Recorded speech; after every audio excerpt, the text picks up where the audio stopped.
Video बहुत ही interesting होने वाली है, क्योंकि आज की इस वीडियो में हम देखने वाले फुल कंपैरिजन किसके किसके बीच, विल और वुड के बीच। अब विल में कैसे सेंटेंसेस आते हैं, कैसे पहचानेंगे कि वो उसमें विल लगेगा, कैसे पहचानेंगे कि उसमें वुड लगेगा, ये आज हम सीखने वाले हैं। तो गाइस वीडियो को एंड तक देखिए ताकि आपके विल और वुड में जो कंफ्यूजन है वो दूर हो पाए। तो चलिए बिना टाइम वेस्ट के वीडियो को स्टार्ट करते हैं। सबसे पहले है विल बी, वुड बी।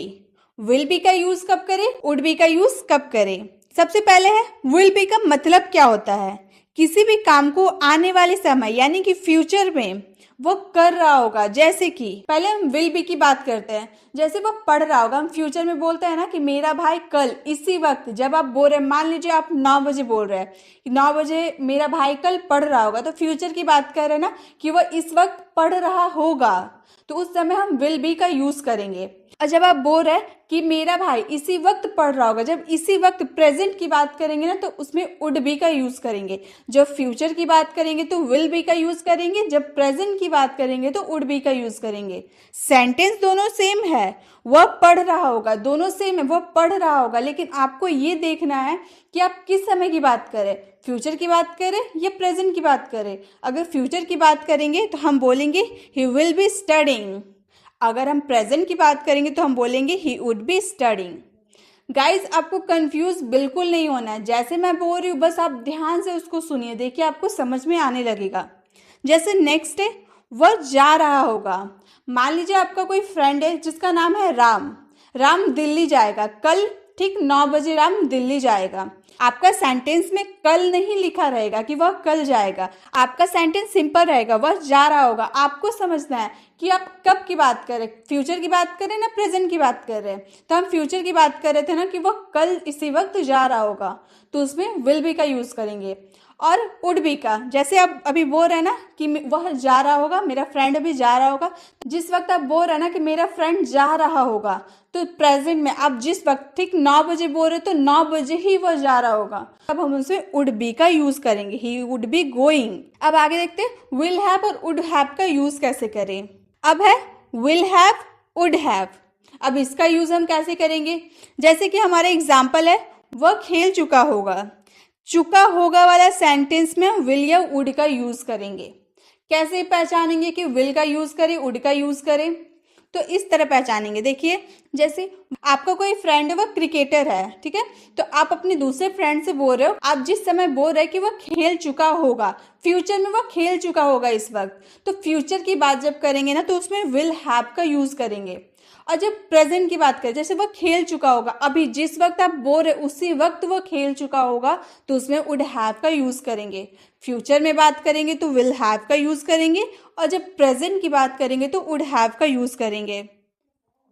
जैसे है वह जा चुका होगा, हम लोग को कैसे पहचानना है कि हम फ्यूचर में बात कर रहे हैं ना प्रेजेंट की बात कर रहे हैं, तो फ्यूचर में वह जा चुका होगा, इस वक्त वह जा चुका होगा, अभी गया नहीं हो, इस वक्त वह जा चुका होगा, तो उसमें विल हैव का यूज करेंगे, ही विल हैव गॉन बोलेंगे। जैसे हम बोल रहे वह जा चुका है, मतलब प्रेजेंट में वह जा चुका होगा, अभी प्रेजेंट की बात करें, प्रेजेंट में आप जिस वक्त बोल रहे उस वक्त तक वह जा चुका होगा, तब हम बोलेंगे he would have gone, he would have gone.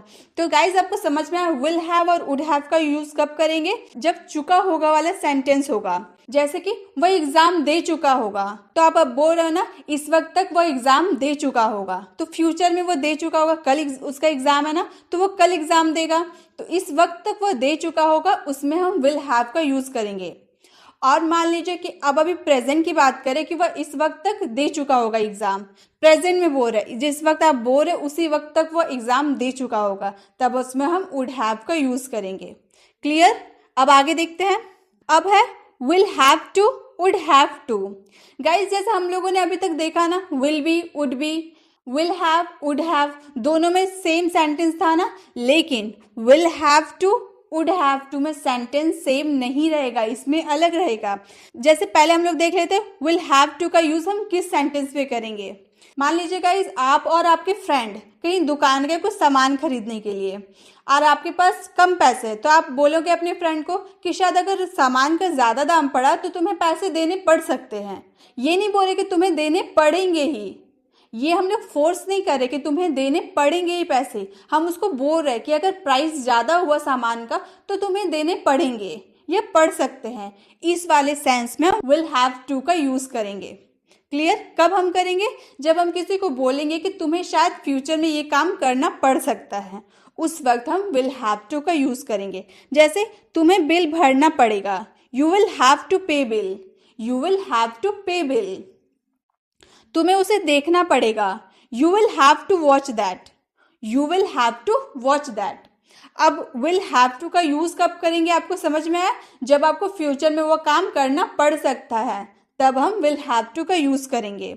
अब वुड हैव टू को देखते हैं। जब कोई काम करना पड़ता होगा वाला सेंस में हम वुड हैव टू का यूज़ करेंगे। मान लीजिए गाइस, आप अपने फ्रेंड के घर गए, उसका नाम राम है, राम अपने भाई लोग को पढ़ा रहा है, तो आप राम को देखकर सोचोगे ना, अपने मन में ही सोचोगे कि शायद राम को पढ़ाना पड़ता होगा, पढ़ाना पड़ता होगा। आपको ये गारंटी नहीं है कि वो हमेशा पढ़ाता है, बस आप अपने थॉट के हिसाब से बोल रहे हो कि उसे पढ़ाना पड़ता होगा। तो पढ़ता होगा वाला सेंटेंस में ना हम वुड हैव टू का यूज़ करेंगे। जैसे उसे खेलना पड़ता होगा, आपको ये गारंटी नहीं है कि वो हमेशा खेलता है, आप बस अपने हिसाब से बोल रहे हो कि उसे खेलना पड़ता होगा, तब हम बोलेंगे he would have to play, he would have to play. Ram को पढ़ाना पड़ता होगा, राम पढ़ाता है ये ज़रूरी नहीं, आपको पक्का यकीन नहीं कि राम पढ़ाता है, बस आप अपने हिसाब से बोल रहे हो कि राम को पढ़ाना पड़ता होगा, तब हम बोलेंगे Ram would have to teach, Ram would have to teach. Guys, I hope आपकी जो विल और वुड में जो कन्फ्यूज़न थी वो दूर हो पाई। वीडियो कैसे लगी कमेंट में ज़रूर बताइएगा गाइज। अब आते हैं होमवर्क में। आज का आपका होमवर्क है, तुम्हें वहाँ जाना पड़ेगा। जैसे आप किसी को बोल रहे हो तुम्हें वहाँ जाना पड़ेगा। दूसरा है उसे नहाना पड़ता होगा। गाइस, अब सेंटेंस को सुनकर समझ में आ रहा होगा ये किस वाले सेंस का है, तो झट से इसका आंसर कमेंट बॉक्स में कीजिए। वीडियो अच्छी लगी तो वीडियो को लाइक ज़रूर कीजिएगा। अगर आपको लगे कि इससे कुछ नया सीखने को मिला तो इसे ज़रूर शेयर कीजिएगा। अगर आप चैनल पर नए हैं तो चैनल को सब्सक्राइब करें और बेल आइकन को ज़रूर क्लिक करें, ताकि जब भी मैं ऐसी इन्फॉर्मेटिव वीडियो अपलोड करूँ आप तक ज़रूर पहुँच पाए। मिलते हैं नेक्स्ट वीडियो में, तब तक के लिए कीप लर्निंग।